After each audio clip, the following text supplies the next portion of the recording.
가 예수님을 시험하려고 어떻게 하면 영생을 얻는지 묻습니다. 예수님은 율법의 기록을 물었고 그는 정답을 대답했습니다. 예수님은 그대로 하라고 하시면서 그가 그러면 이웃이 누구냐고 묻자 우리가 잘 아는 선한 사마리아인의 비유를 이야기하십니다. 이것은 다 비유이지만 또 실제일 수도 있습니다. 그런 일이 빈번하기 때문이죠. 예루살렘에서 여리고로 가는 길, 짧지만 험하고 강도도 많이 나타난 것으로 보입니다. 그래서 강도 만난 자가 있었지만 제사장 그리고 레위인 이 두 사람은 강도 만난 자를 보면서도 고의적으로 그냥 지나쳤습니다.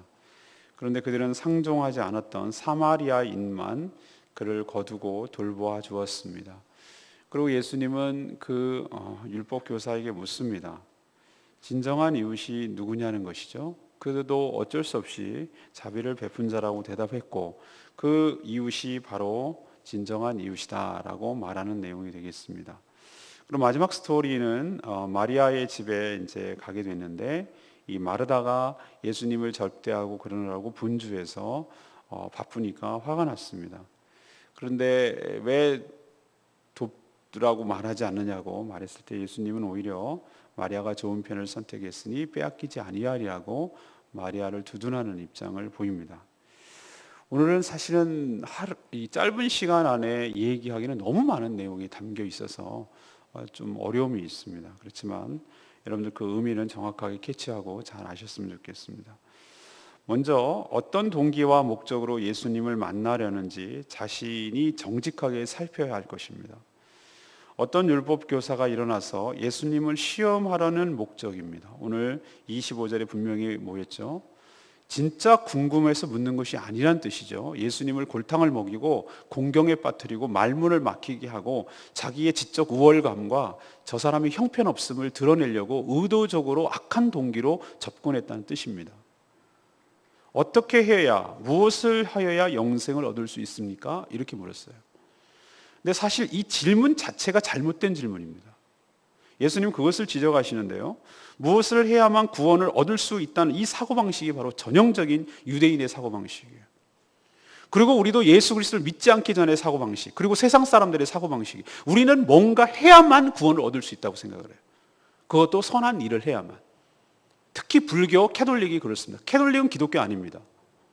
캐톨릭은 예수 그리스도를 믿는 척하지만 그들은 선행을 해야 구원을 얻는다고 생각하는 사람들이에요. 너무 달라져, 너무 변했어요. 변질됐어요. 오직 예수 그리스도를 믿음으로 은혜로 구원을 얻는 줄로 믿습니다. 다른 이유가 아니에요. 유대인들 보세요. 무엇을 해야만 이라고 말하잖아요. 여러분도 무엇을 했기 때문에 구원을 얻었습니까? 내가 믿어줬잖아요. 믿음이 행위입니까? 믿음은 하나님의 구원을 열쇠는 열쇠이고 그것조차도 하나님께서 은혜로 주시는 줄로 믿습니다. 그렇기 때문에 우리는 어떤 공로로도 우리가 구원을 얻을 수가 없고 영생을 얻을 수가 없어요. 이 질문 전제 자체가 이미 틀렸다는 얘기예요. 예수님은 그에게 율법, 다시 말해서 성경에 무엇이라고 했는지 물었어요. 우리의 모든 삶과 우리의 모든 신앙과 우리의 모든 행위의 기준은 성경인 줄로 믿습니다. 성경이 어떻게 이야기하느냐가 우리 삶의 표준이 되어야 되는 것이에요. 목사의 기준도, 목사의 말도, 교황의 말도, 누구의 말도 기준이 되지 못해요. 성경이 기준인 줄로 믿습니다. 저도 틀리게 해석할 수 있어요. 그러나 틀리게 해석했다 하더라도 예수님이 말씀하신 하나님의 이 진리는 훼손되지 않아요. 내가 틀리게 말했을 뿐이에요. 성경이 우리 삶의 기준이고 신앙의 표준인 줄로 믿습니다. 예수님이 그래서 물었어요. 율법이 뭐라고 했는지. 그랬더니 그는 알기는 기가 막히게 잘 알아요. 27절에 내 마음을 다하며 목숨을 다하며 힘을 다하여 뜻을 다하여 주 너희 하나님을 사랑하고 또한 내 이웃을 내 자신같이 사랑하라 하려였나이다. 딩동댕입니다. 딩동댕. 퍼펙트예요. 예수님께서 이 말씀을 하신 적이 있죠. 율법을 요약하면 무엇입니까? 라고 말했어요. 이 두 가지 레위기와 신명기를 인용해서 말씀하셨어요. 하나님 사랑, 이웃 사랑. 이 두 가지가 핵심이라고 말했어요. 여러분, 우리도 이런 것을 많이 봅니다. 하나님의 말씀을 아는 것, 그리고 믿는 것, 그리고 그것을 아는 것, 그것을 행하는 것, 이것은 전혀 별개의 문제예요. 전혀 딴 문제라고요. 따로 놓을 수 있다고요. 오늘 율법교사를 통해서 정확하게 보여주잖아요. 예수님은 뭐라고 말했습니까? 그 대답이 너 틀렸다라고 말하지 않아요. 네 말이 옳도다. 그러나 뭐라고 그 뒤에 붙였습니까? 이를 행하라. 율법교사의 한계가 무엇입니까? 그리고 우리들에게 도전하는 말씀이 무엇입니까? 아는 것? 그리고 믿는 것? No. 그대로 살아가는 것. 그대로 행하는 것. 이것이 더 훨씬 더 중요한 문제라는 것이죠. 근데 우리는 알매 수준에서 멈출 때가 훨씬 더 많아요. 삶으로 옮기지 않고 실천하지 않기 때문에 항상 율법교사가 안고 있는 문제를 우리도 안고 있는 것이죠. 그러면 뭐라고 얘기하셨습니까? 그러면 살리라. 그러면 살리라. 이 얘기는 영생을 얻는다는 뜻이에요. 그러면 사도 바울이 말하는 것이나 믿음으로 구원을 얻는다는 것에 배치되지 않습니까? 무엇을 행하고 행해야 구원을 얻는다는 말이 맞는 것 아닙니까? 여러분, 우리는 야고보서와 이 로마서의 이 균형감을 가져야 될 것이에요. 야고보서는 뭐라고 했습니까? 너의 행위로 너의 믿음을 증거하라는 것이에요. 행위는, 어떤 행위는 믿음이 없이는 불가능하다는 것이에요. 믿음과 행위는 따로 가는 것이 아니에요. 어떤 행위가 나왔을 때 그 사람의 믿음이 그것은 전제되는 것이에요. 내가 무엇을 믿기 때문에, 예를 들면 가짜 믿음, 잘못된 믿음이라 하더라도 내가 무엇을 해야만 구원을 얻을 수 있다는 믿음 때문에 무언가를 행하는 것입니다. 우리는 어떤 믿음이 없으면 행함이 안 나오는 것이에요. 어떤 행함이 나왔다는 얘기는 곧 그 믿음이 전제되었다는 것을 의미해요. 뭔가 믿으니까 그렇게 행한 거예요. 사랑하는 여러분, 올바른 행위 안에는 올바른 믿음이 전제된 줄로 믿습니다. 그렇기 때문에 이건 별개의 문제가 아니라 동전 앞뒷면과 같은 것이, 바른 행위, 예수님께서 바라고 하나님이 기뻐하시는 삶을 사는 것은 그 믿음이 있기 때문에 가능한 것이에요. 그래서 예수님은 행하라, 그러면 네가 살 것이다 고 말하는 의미가 바로 그것이에요. 근데 여기도 끝까지 안 물러섭니다. 이게 인간의 패역함과 이게 악함이에요. 율법교사는 뭐라고 묻느냐 하면은 여기서 수긍을 하고 받아들이고 수용을 해야 되는데 안 받아들여요. 그리고 어떻게든지 말싸움에서 꺾으려고 그래요. 이게 인간의 패역함이고 악함이에요. 뭐라고 묻습니까? 예수님께 자기가 옳게 보이려고. 무슨 의도인지 아시겠죠? 처음에 질문은 뭐였습니까? 시험하려고. 예수님을 믿을 생각이 전혀 없는 거예요. 그리고 이번에는 자기가 옳다라는 것을 입증하려고, 자기가 정당하다는 것, 자기의 주장과 생각이 옳다라는 걸 상대방에게 입증을 시키려고 말꼬리를 잡고 늘어지고 교묘하게 말을 돌리는 거예요. 뭐라고 얘기했냐면 이렇게 물어요. 이웃이 그럼 누구입니까? 이렇게 묻습니다. 그러면 이웃을 사랑하라고 그랬는데 그러면 이웃이 누구입니까? 라는 말 속의 의도는 무엇입니까? 이 질문도 틀렸어요. 그는 이 질문을 하는 의도가 무엇입니까? 이웃이 아닌 자를 구분해내려는 것입니다. 유대인들이 전통적으로 이웃이 아닌 자는 누구라고 생각했습니까? 이방인이에요. 거기 안에는 사마리안까지 포함되어 있어요. 그 사람은 우리의 이웃이 아니라는 겁니다. 자기가 생각하는 범위의 이웃은 무엇이냐? 바로 자기의 동족인 유대인에게, 자기는 유대인의 동족에게는 이렇게 했거든요. 이렇게 살았거든요. 그러니까 이웃이 누구입니까? 라고 말하는 것은 내가 할 만큼 했습니다, 이대로 살아가는 것입니다 라는 것을 증명해 보이려는 그런 의도라 이 말인 것이죠. 제 말 이해하시겠습니까? 그러니까 이 질문 자체가 틀린 것이죠. 오히려 어떻게 질문을 바꿔야 되겠습니까? 그럼 제가 예수님, 주님, 제가 어떻게 해야 좋은 이웃이 될 수 있겠습니까? 이렇게 해야 딩동댕인 질문인 것이죠. 사랑하는 여러분, 오늘 이 율법 교사를 통해서 여러분은 어떤 도전을 받습니까? 예수님께 질문 잘해야 되겠다, 이것이 우리가 적용해야 될 점입니까? 아니요, 저는 그렇게 생각하지 않습니다. 이것을 좀 더 확대하면 이렇게 생각하셔야 됩니다. 나는 진짜 예수님을 왜 믿습니까? 여러분은 왜 예수 그리스도를 믿고 왜 교회에 나오고 왜 신앙생활을 하십니까? 진짜 의도가 뭐냐고요. 아니 그냥 겉으로 아우 주님 믿고 이거 말고 진짜 아주 아무도 없고 벌거벗은 모습으로 하나님 앞에 정직하게 섰을 때, 자기 혼자 있을 때 내 속마음을 파고들었을 때, 아주 민낯이 딱 섰을 때 진짜 여러분 예수 믿는 동기가 뭐냐고요. 그게 여러분의 진짜 목적이에요. 이거는 포장하고 가리고 있는 척하고 이거 말고 여러분, 그게 굉장히 중요한 저에 대한 도전이고 이 질문에 대한 도전이에요. 여러분의 속마음을 정직해야 될 줄로 믿습니다. 여러분이 어떤 의도와 어떤 동기로 예수 그리스도를 믿는지 정말 진실해야 돼요. 그 앞에만큼은. 우리가 포장하고 우리가 거짓으로 하고 우리가 어떤 악한 동기를 숨기고도 이런 식으로 접근한다면 그것은 그 순간은 모면할 수 있을지 모르지만 나중에 정말 큰 낭패를 봅니다. 예수 그리스도를 이용해서 내 자신의 유익을 얻으려고 예수 그리스도를 믿는다면 정말 내려놓으셔야 됩니다. 회개하고 철저하게 회개하고 내려놔야 돼요. 예수님은 우리의 이용의 대상이 아닌 줄로 믿습니다. 우리의 경배와 찬양과 신뢰의 대상인 줄로 믿습니다. 예수님은 어떤 목적과 의도로도 우리에게 이용당할 분도 아니고 우리를 이용하시는 분도 아닌 줄로 믿습니다. 순수한 마음에서, 주님을 사랑하는 마음에서, 주님의 은혜가 감사한 마음에서, 날 구원해 주신 그 은혜 하나만이라도 충분히 감사하고 고마워하는 마음에서, 그리고 내 인간된 본분으로서 나를 창조하신 그분을 향하여 마땅한 태도로 주님을 찬양하고 경배하는 이유로만으로도, 그리고 주님을 진정으로 시험하고 자기를 옳게 보이는 입증하려는 그런 의도로 하나님께 접근하는 것이 아니라 주님을 진심으로 사랑하는 마음으로, 주님을 위하는 마음으로 그렇게 예수님께 찾아와 질문하고 예수님께 찾아와 기도하고 주님을 찬양하고 주의 입술을 벌려 주님을 고백하게 될 때, 그 순수함이 있을 때, 불순물이 껴있지 않을 때, 그 순수한 마음으로, 그 순수한 동기로, 순수한 목적으로 찾을 때 주님께서 참으로 기뻐하시고 은혜를 베풀어 주실 줄로 믿습니다. 우리도 인간관계에 있어서 그런 것이 있습니다. 저 사람이 나에게 접근하고 순수한 마음으로 처음에는 했는데 저 사람이 나를 찾아오고 나를 접근하는 이유가 나를 이용해 먹기 위한 것이라는 것이 알게 되었을 때, 그때부터 관계는 틀어집니다. 관계는 깨진 것이죠. 그러면 그 목적이 달성됐을 때는 언제든지 떠날 수 있으니까. 그걸 알아버렸을 때, 여러분이라면 그것을 알아버렸어요. 그러면 여러분이 정상적인 관계를 갖게 되겠습니까? 힘들어요. 근데 여러분도 마찬가지. 예수 그리스도를, 그분은 길이 참으시고 그런 잘못된 동기를 깨우치시고 그것을 회개할 때까지 길이 참으시지만 하나님과의 정상적인 원만한 사랑의 관계는 힘들 거예요, 아마.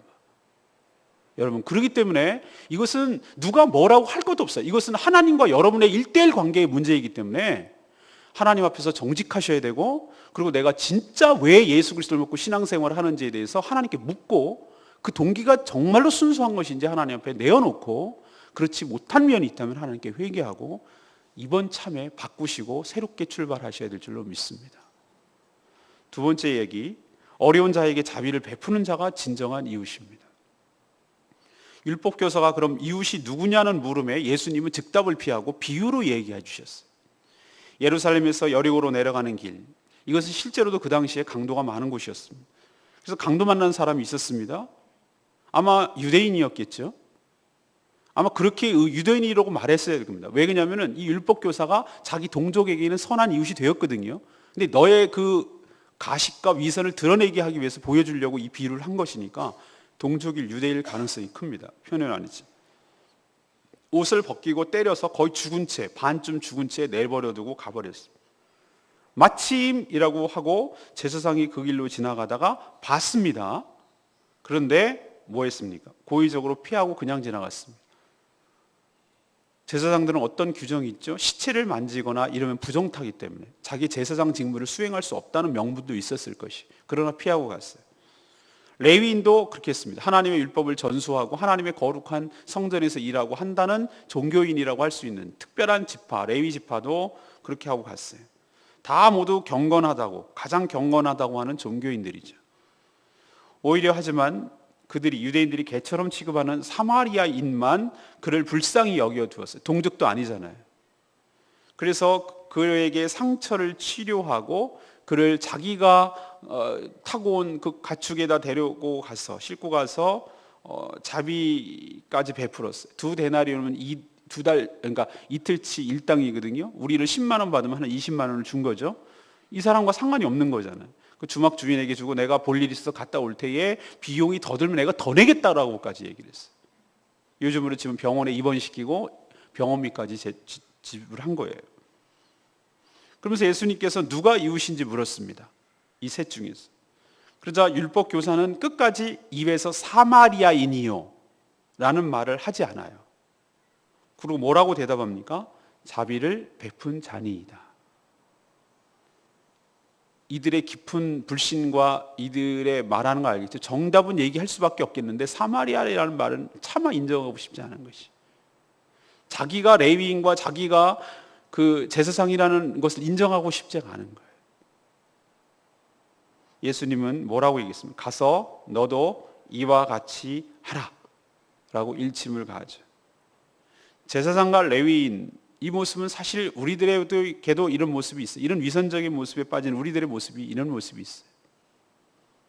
가장 경건하고 가장 위하는 것 같지만 제 자신도 그런 면이 있어요. 사실은 그렇지 않은 못한 모습이 훨씬 더 많을 때가 많죠. 어려운 사람을 보고도 눈 감고 지나칠 때가 많습니다. 사랑과 자비를 베푸라고 하는데도 그것보다는 그냥 내가 아는 사람에게 더 친절을 베풀 때가 훨씬 더 많은 것이죠. 이게 우리의 한계죠. 우리는 아는 것과 행함이 일치가 될 때 실제로 좋은 이웃이 되는 것이고, 이것이 주의 제자로서 하나님의 자녀로서 살아가는 올바른 태도일 줄로 믿습니다. 누가 진짜 이웃이냐고요? 실제로 자비를 베풀고 어려운 자에게, 어려운 공경에 빠진 자에게 자비를 베푸는 자가 진정한 이웃인 줄로 믿습니다. 진정한 이웃이 바로 하나님의 자녀이고 하나님께서 기쁘시게 하는 삶을 사는 줄로 믿습니다. 우리 교회가, 그리고 여러분 각자가 진정한 좋은 이웃으로 살아가게 되기를 간절히 바랍니다. 좋은 신앙은 하나님과의 좋은 관계와 이웃과의 좋은 관계가 좋은 신앙이라고 몇 번씩 강조하고 말씀드렸습니다. 그래서 좋은 이웃과의 관계를 맺고 살아가는 것, 이것이 좋은 신앙인인 줄로 믿습니다. 하나님만 굉장히 진실하고 경건한 척하지만 실제로 세상에 나가서 삶으로 살 때 완전히 저 사람 때문에 예수 안 믿겠다고 욕이나 하고 욕먹고 손가락질하고, 그거는 신앙생활 완전히 꽝입니다. 그건 신앙생활 제대로 하는 것이 아닙니다. 절대로 단언컨대 아닙니다. 오히려 하나님께 욕을 먹이고 하나님께 하나님의 영광을 가리고 복음의 문을 막는 사람입니다. 철저하게 회개해야 되고 내 신앙을 점검해야 될 사람이지 그 사람 신앙생활 잘하는 것 아닙니다. 진짜 좋은 사람은 이 두 가지의 밸런스를 잘 갖추는 사람입니다. 하나님을 지극히 사랑하는 마음 때문에 하나님이 사랑하는 그 사람 이웃까지도 사랑하려는 마음, 그리고 실제로 자비를 베푸는 마음, 하나님의 손발이 되어서 그렇게 행하는 사람이, 이 사람이 신앙의 균형감을 가지고 하나님의 자녀답게 사랑하는 올바른 신앙인 줄로 믿습니다. 세 번째는 무엇입니까? 사역의 마음이 분주한 것보다 말씀을 경청하는 것이 훨씬 더 중요합니다. 예수님은 베다니에 사는 나사로, 마르다, 마리아 3남매 집에 자주 방문하셨던 것으로 보입니다. 마리아는 예수님의 발치에 앉아서 말씀을 듣는데 집중하는데, 마르다는 손님 준비하는 일에 마음이 분주했습니다. 그리고 급기야는 화가 나서 예수님께 왜 자기 혼자 이렇게 종종거리고 혼자 힘쓰고 애쓰는데 그냥 보시기만 하고 이런 상황을 고려하지 않느냐고 불평을 쏟아냈습니다. 그리고 동생 마리아에게 빨리 명령해서 얘기해서 자신을 도와주게 하라고 청했습니다. 근데 예수님은 미안하다, 야, 너 신경 못 써서 너 그렇게 힘들었구나 라고 얘기하고 그렇게 하라고 하지 않으셨어요. 예수님께서 여러 가지 에피소드가 지금 우리가 누가복음을 얘기하는데 우리의 상식과 우리의 예상을 빗나가는 일들을 많이 말씀하시고 그럴 때가 많아요. 그러니까 우리가 그만큼 잘못 생각하고 살았다는 반증이기도 해요. 오히려 마르다에게 뭐라고 얘기하시냐면 네가 많은 일로 염려하고 있다고 말씀하시면서 한 가지 일로만으로도 족하라 이렇게 말씀하셨어요. 그리고 마리아는 좋은 것을 택했으니 그것을 빼앗기지 아니하리라 라고 오히려 마리아를 두둔하는 듯한 말씀을 하셨습니다. 저는 맨 처음에 이 말씀을 읽을 때 굉장히 이해가지가 않았어요. 그런데 왜 이런 말씀을 하셨을까 곰곰이 생각을 해봤어요. 그럼 섬김 자체를, 사역 자체를, 봉사 자체를 무시하는 행위인가? 아니에요. 섬김은 귀하지만 그녀는 자기 혼자 하는 것이 억울하다고 생각을 했어요. 그리고 그것을 가지고 주님을 가르치려고 들었어요. 예수님께서는 사역보다 말씀을 경청하는 것이 훨씬 더 중요하다고 이야기하는 것입니다. 남을 대접하는 것보다 주님과 영적으로 교제하며 말씀과 교제하고 기도로 교제하는 것이 훨씬 더 중요한 우선순위라는 것을 우리에게 가르쳐주고 있는 것이죠. 우리도 이런 우를 범할 때가 많습니다. 말씀을 잘 들어야 우리도 사역도 가능하게 될 줄로 믿습니다. 사역이 앞서가서는 안 됩니다. 사역 귀합니다. 이것은 사역을 무시하는 행위가 아닙니다. 이것을 좋은 편을 택하였으니 라고 말하는 것은 이쪽 편도 나쁘지 않다는 뜻이에요. 우리가 명심해야 될 것은, 우리 신앙인에게 있어서 가장 중요한 것은 말씀을 듣는 경건이 항상 우선이어야 될 줄로 믿습니다. 말씀 듣는 것보다 더 앞서가서는 안 된다는 뜻이에요. 하나님께서 뜻이 무엇인지, 하나님께서 나를 향한 뜻이 무엇인지를 온전히 캐치하고 그 말씀을 붙들고 그 말씀으로 기도하고 무정하고 그 말씀에 기도하면서 내 고집을 꺾고 그 말씀 앞에 나의 자신을 복종하고 나를 죽이는 작업을 해서 나는 없어지고 예수 그리스도가 사는 수준까지 되고 나서 주의 일을 했을 때 뒤탈이 없고 아무 일이 없고 기쁨이 넘쳐날 줄로 믿습니다. 오늘 역시 저는 레마의 말씀, 이 41절 말씀을 더 마음이 많이 와닿습니다. 마르다야, 내가 많은 일로 염려하고 근심하나 몇 가지만 하든지 혹 한 가지만이라도 족하니라. 우리는 심정적으로 훨씬 더 마르다 입장이 이해가 되죠. 저도 그래요. 여러분도 아마 그런 것에 심리적으로 동조가 될 것입니다. 근데 예수님의 반응에 저희도 그렇고 여러분도 그렇고 저도 그렇고 의외로 당혹스럽죠. 예수님은 마르다의 섬김 자체를 비난하는 것이 아닙니다. 성경에 보면은 손님 대접은 좋은 신앙의 모본이라고 여러 군데서 얘기를 했어요. 손님 대접하기를 즐겨하라고 그렇게 얘기를 했습니다. 성경에 있습니다. 근데 문제는 왜 마르다에게 이런 얘기를 했는지 그 핵심을 잘 잡아내야 돼요. 마르다는 많은 일 때문에 마음이 분주했다고요. 마음이 나뉘었다고요. 그리고 이런저런 일을 많이 하니까 뭐 있죠? 염려와 근심이 생겼어요. 근심이 들어온 거예요. 그래서 마음이 짜증이 난 거예요. 그리고 그 짜증이 쌓여서 분노가 예수님께 또 동생에게 폭발했어요. 처음에는 동생에게 갔을 건데 그 분노가 결국 누구를 향하고 있죠? 예수님께 향하고 있다는 것이. 그리고 자기 논리가 맞다는 것을 깨우치려고 지금 말씀을 가르치고 있는 주님을 향하여 가르치고 있어요. 주님을. 가르침을 받아야 될 사람이 누구입니까? 자신인 줄로 믿습니다. 예수님은 우리의 가르침을 받아야 될 분이 아닌 줄로 믿습니다. 예수님이 가르쳐 주시는 분이에요.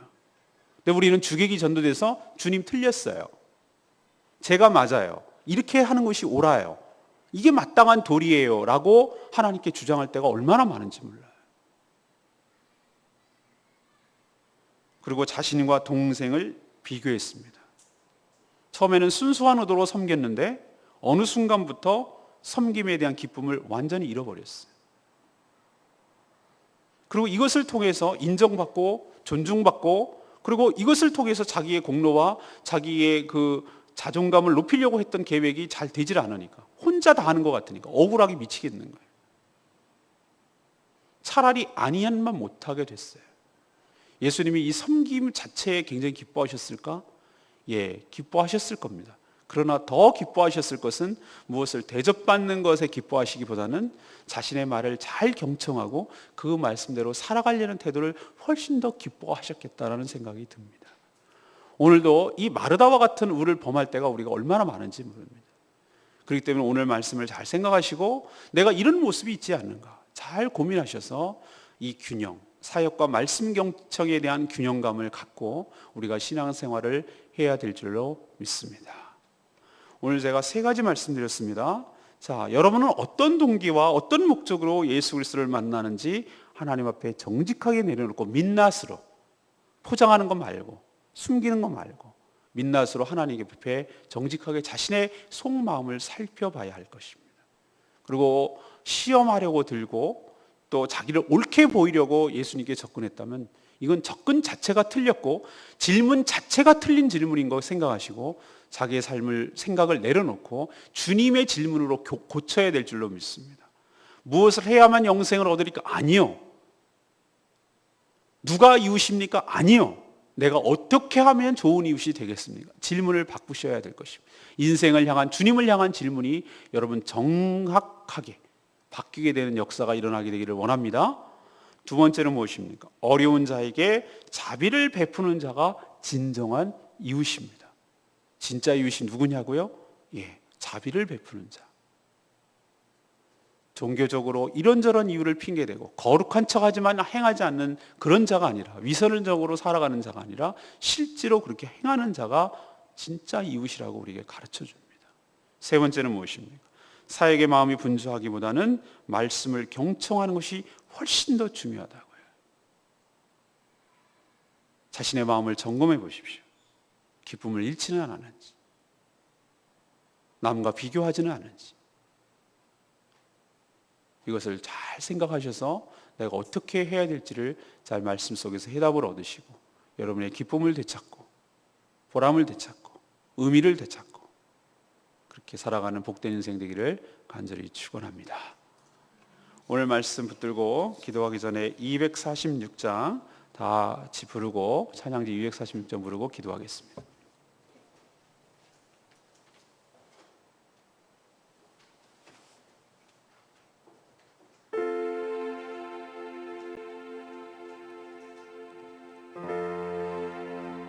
여러분도 어떤 마음으로 주님께 접근하는지 모르지만 오늘 이 찬양 가사처럼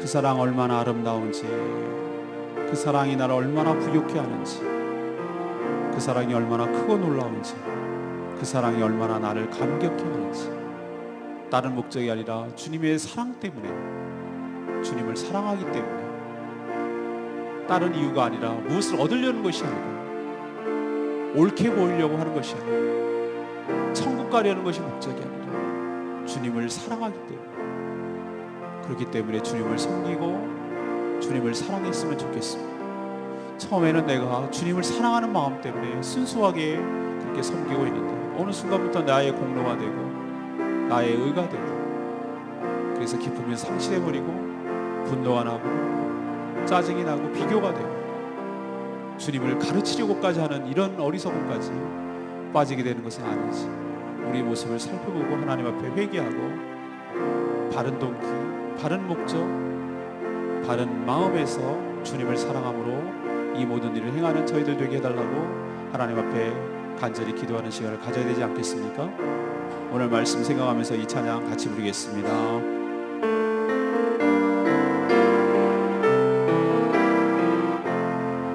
다 표현 못해도, 다 표현 못해도 다 표현하리라.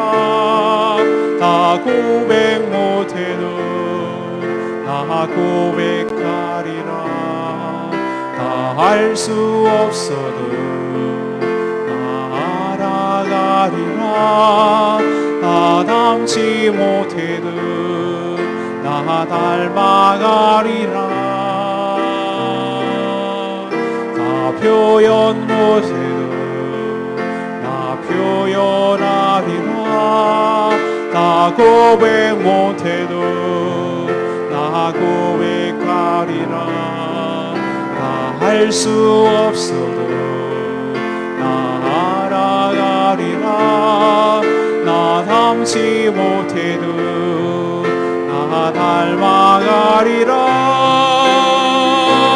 그 사랑 얼마나 아름다운지, 그 사랑 얼마나 날 부욕해 하는지, 그 사랑 얼마나 크고 놀라운지, 그 사랑 얼마나 나를 감격하게 하는지, 그 사랑 얼마나, 그 사랑 얼마나 아름다운지, 그 사랑 얼마나 날 부욕해 하는지, 그 사랑 얼마나 크고 놀라운지, 그 사랑 얼마나 나를 감격하게 하는지.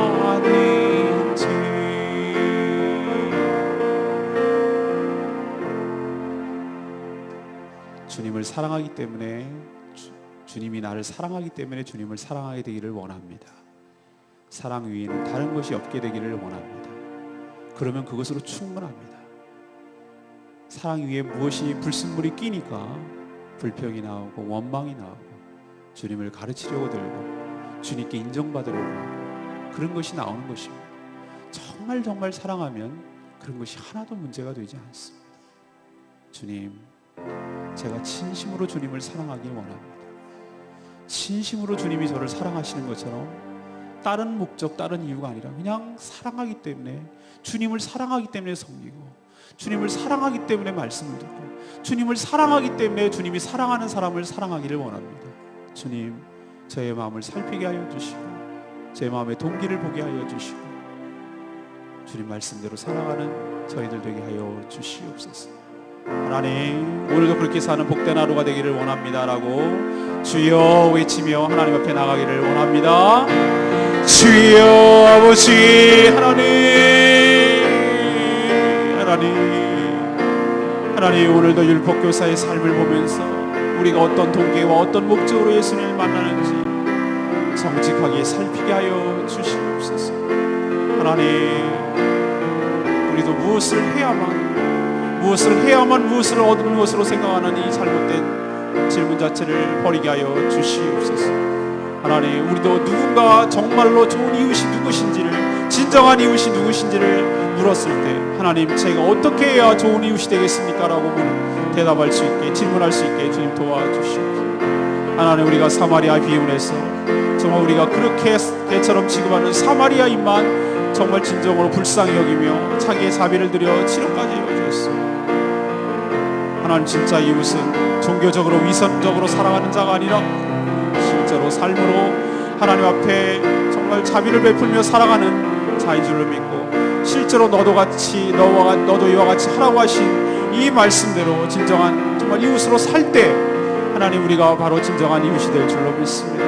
우리도 마르다처럼 사역의 마음이 분주하여 말씀 경청하는 것을 놓치고 우리도 원망하며 주님을 가르치려고 할 때가 얼마나 많은지 모릅니다. 하나님, 우리가 여러 가지 일로 마음이 나뉘어지고 분주하고 염려와 걱정이 생겨서 주님을 기쁘시게 하는 것이 아니라 오히려 그것이 짜증이 나고 원망하고 불편하게 된다면 이것은 뭔가 근본적으로 잘못된 것임을 기억하게 하여 주시옵시오. 우리의 마음을 나누게 하고 우리가 분주하게 되고 우리의 마음이 염려와 근심이 생긴 이유가 무엇인지 근본적으로 하나님 따져보게 하여 주시옵소서. 하나님께서 우리의 삶을 모든 것을 책임져 주심을 믿지 못해서 생기는 일이라면 다 내려놓게 하시고 우리의 불신을 회개하게 하여 주시옵시오. 하나님 앞에 인정받고 하나님께 존중받으려는 목적 때문에 한다면 하나님 이분이 우리를 충분히 사랑하시고 우리를 존중하신다는 것을 생각하며 그런 동기를 내려놓게 하여 주시옵소서. 하나님, 우리가 가르침을 받아야 될 존재인데 하나님을 가르치려고 들고 얄팍한 자기 논리로 하나님이 틀렸다고 말하는 이런 엄청난 일을 저지르지 않게 하여 주시옵시오. 주님의 가르침에 우리가 겸손히 받게 하여 주시옵시오. 남과 비교하지 않게 하여 주시고 잃어버렸던 섬김에 대한 기쁨을 다시 회복하게 하여 주시옵시오. 주님의 말씀을 우선 듣게 하여 주시옵시오. 주님의 말씀에 자신의 삶을 일치시키는 일부터 먼저 행하는 저희들 될 수 있도록 하나님 주님 도와주시옵소서. 우리의 삶을 주관하시고 은혜 베풀어 주신 줄로 믿습니다. 그 사랑 얼마나 크고 놀라운지를, 그 사랑 얼마나 이렇게 하는지, 그 사랑 얼마나 크고 놀라운지를, 그 사랑 얼마나 나를 감격하게 하는지.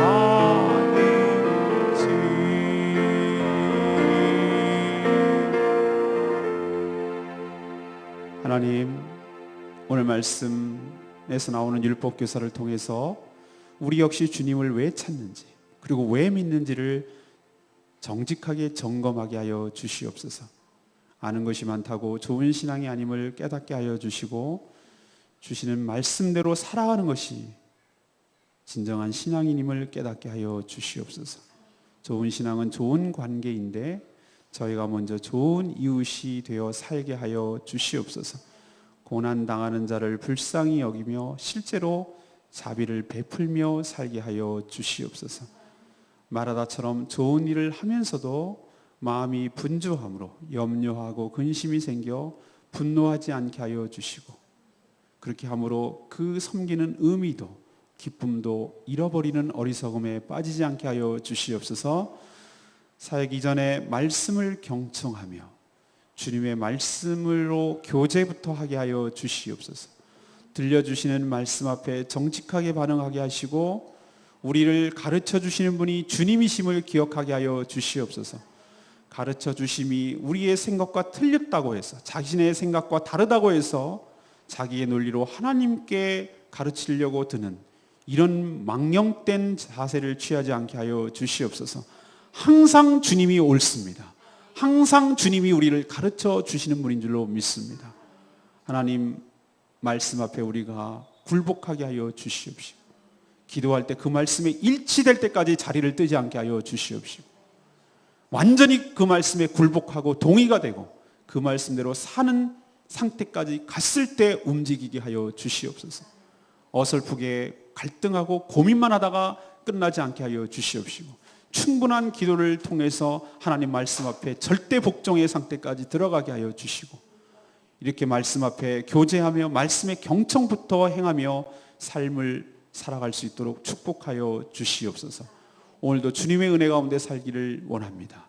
마땅히 해야 될 여러 가지 일들을 잘 감당하게 하시고 기도를 쉬는 죄를 범치 않게 하여 주시옵시고, 하나님 큰일 끝나고 나서 사단에게 방심하지 않게 하여 주시옵시고, 하나님 우리에게 연약한 틈을 타지 않도록 우리가 방심하거나 기회를 주지 않게 하여 주시고 늘 깨어 기도하는 교회 될 수 있도록 하나님 은혜 베풀어 주시옵소서. 우는 사자같이 빙빙 돌고 있는 사단의 모습이 보이게 하여 주시옵시고, 우리의 연약함을 치고 들어와서 교회를 와해시키려는 악한 사단의 괴계를 예수 그리스도의 능력으로, 성령의 능력으로 물리치게 하여 주시옵시고, 깨어 기도함으로 대적하게 하여 주시옵시고, 이 모든 어려움과 시험을 이겨낼 수 있도록 주님 축복하여 주시옵소서. 우리 교회가 그리하여 말씀 전파하며 영혼 구원하는 데 집중하는 교회 될 수 있도록, 그래서 제주 복음화에 귀하게 쓰임받는 교회 될 수 있도록 저희들의 삶을 주장하시고 저희 교회를 사용하여 주시옵소서. 이 모든 것 주님께 의탁합니다. 연약한 성도들, 기도 제목이 많은 성도들을 향해서 중보 기도하며 나가는 이 시간 되게 하여 주시옵소서. 주님께 맡겼고 예수 그리스도의 이름으로 기도합니다. 아멘. 주여 외치며 나가기를 원합니다. 주여 아버지